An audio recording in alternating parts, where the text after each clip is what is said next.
frontal contre Ousmane Sonko moom moo la koy may def nañ fi ay émissions yoo xamante ne on est revenu un peu sur le parcours de Ousmane Sonko li mu wax nañ ko Ousmane Sonko avant 2021 Ousmane Sonko après 2021 yi nga xamante ne thématique yi nga xamante ne moom la doon jaay sénégalais yi ak nag li ëpp solo parce que wax na ko c'est-à-dire que nit mën na am modèle mais modèle bi su fekkee da nga bëgg plaquer exactement le même modèle du dox xam nga lan moo tax loolu philosophie yi sax démontré nañ ko c'est-à-dire que li tax di dox mooy temps bi moom dafay dem dafa am dynamique boo xamante ne il faut nga mën ko topp et toute chose étant égale par ailleurs il faut nga mën réinventer wu par rapport ak dynamisme temps bi dynamisme mbir yeeg discours yeeg yooyu noonu et loolu noonu en tout cas man gisaguma Barth wax ko wane ko et li ma gën a inquiété mooy je suis tombé il y a peut-être 2 semaines sur un live TikTok boo xamante ne c'est des gens de Barth qui sont dans la diaspora ak yooyu noonu mais benn nit moo dugg poser leen benn question ñu bloqué live bi presque yàqu après dañ doon saaga waa ji nangam parce que dafa leen wax kan mooy Barth da ngeen ñu bëgg a jaay Barth nangam mais kan mooy Barth gars yi ils ont compris que dañuy dem ci CV Barth ndax jàng na ak jàngul ak yooyu noonu ñu bloqué mais naka nga mën a porter une candidature boo xamante ne da nga am complexe ñu wax ci nit ki est-ce que diplôme yi lañ ñu war a jaay Ousmane Sonko n'est pas le plus sachant des Sénégalais ëpp fi diplôme ëpp fi leneen donc Barth mais fi mu jaar yépp ak bagage intellectuel bi nga xam ni moom la am en tout cas académique terewul mu yegg ci fi mu yegg ba dem ba contrôle mairie de Dakar donc naka la ñuy mettre en symbiose loolu yëpp y compris les faiblesses de Barth naka lañ ciy travailler mais loolu noonu dafa nekk liggéey bu am solo boo xamante ne du rek notoriété Barth moom mooy non les gens connaissent Barth ils le reconnaissent su waxee nit ñi mën nañ dem déglu ko mais de jugee foofu ak dem dugal ci urne bi Barth mooy cristalliser sama ay yaakaar ak samay nangam il y a loin de la coupe aux lèvres et loolu noonu Barth en tout cas essentiellement ci loolu la war a taxaw ci loolu la war a liggéey maintenant man nag ci li ma jàpp comprendre ko Barth dafa am double ambition benn bi mooy effectivement il ne terewul boppam wala boog jàppul ni mënul jot ci li nga xamante ne nit ñi jot nañ ko ci teraanga ci bu mu mënti doon mën na nekk président de la république mën na nekk leneen ak leneen parcours am ak jaar-jaaram lépp peut-être dafay plaider pour loolu mais même su deful loolu il veut faire mal à Ousmane Sonko moom moo tax muy allié wu ak ñi gën a radicaux ci ñi nga xamante ne ñoom ñooy xeex Ousmane Sonko ba pare am nañ énergie bi mooy ñoom Bougane mooy ñëpp ñi nga xamante ne moom la àndaloon sàmm sa kàddu même su fekkante ne loolu ça n'a pas été reluisant comme résultat mais muy jéem a tabaxaat loolu noonu di jéem a teg une certaine radicalité donc su mënul daaneel Ousmane Sonko pour jël nguur gi en 2029 mais dina bokk ci ñi nga xamante ne moom moo koy dammat moom daf koy wax c'est-à-dire que xaw ma naka la koy waxee daf ko bëgg weer pour que les Sénégalais xam ban mooy le vrai Ousmane Sonko mais moom il a pratiqué Ousmane Sonko ànd ak moom chanter ay méritam wax lu nekk ak moom ñu am problème mu génn peut-être pensant que il a une responsabilité parce que il l'aurait accompagné à un certain moment mais loolu noonu su jeexee Sénégalais yi tamit xam nañ Ousmane Sonko gis nañ Ousmane Sonko mu jaay leen dara léegi entre temps lan mooy jouer li leen Barth di wax mooy finir par dugg seen bopp li nga xamante ne gëwuma ko ou alors peut-être Ousmane Sonko nag moom dans la pratique et c'est là où je ne suis pas trop d'accord ak Abba ci leen lu mu wax parce que non Ousmane Sonko du rek le message du rek ñi muy waxal ñi koy déglu mais Ousmane Sonko du tamit résultat mi ngi wax naan miracle la ñu ne 1 an de gouvernance ñu ne lii mooy résultat yi non ce ne sont pas les résultats mais nous citoyens aujourd'hui exigence bi ñu am mooy dañ lay topp tànk baa ngi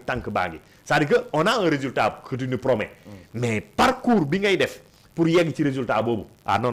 ñun duñ seetaan dañ lay topp est-ce que parcours boobu par exemple sur la rupture sur la justice est-ce que dañu am une justice libre boo xamante ne da nga leen nit ay rapport ñu koy doxal wala dafa am la commande politique derrière sur les choix économiques l'endettement bi nga xamante ne da nga doon wax est-ce que yaa ngi endetté wu est-ce que yaa ngi jël ay bon xawma trésor ay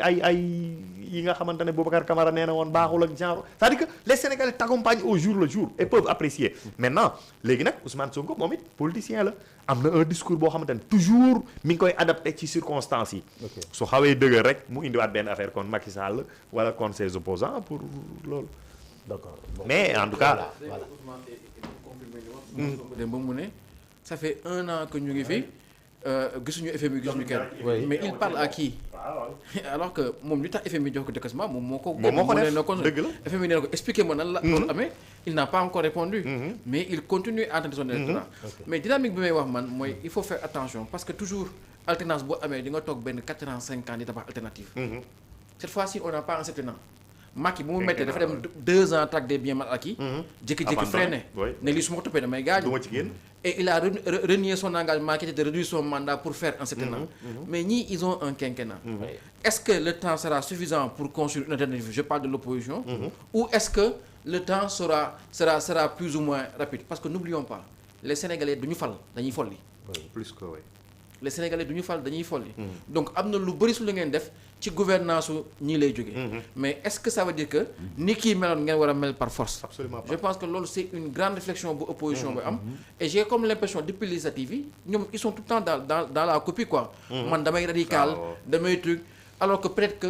le futur homme politique du Sénégal c'est celui qui pourra dire au Sénégal écoutez vous voyez c'est ça la gouvernance. C'est compliqué c'est pour ça que man nekkuma dans la démagogie mais par contre lii nii laa koy defee nii laa koy soppee nii laa koy soppee. Parce que aujourd'hui ñoom ils l'ont compris et ils sont en train d'intégrer des changements. Tey il faut pas minimiser l'arrivée de Boubacar Camara.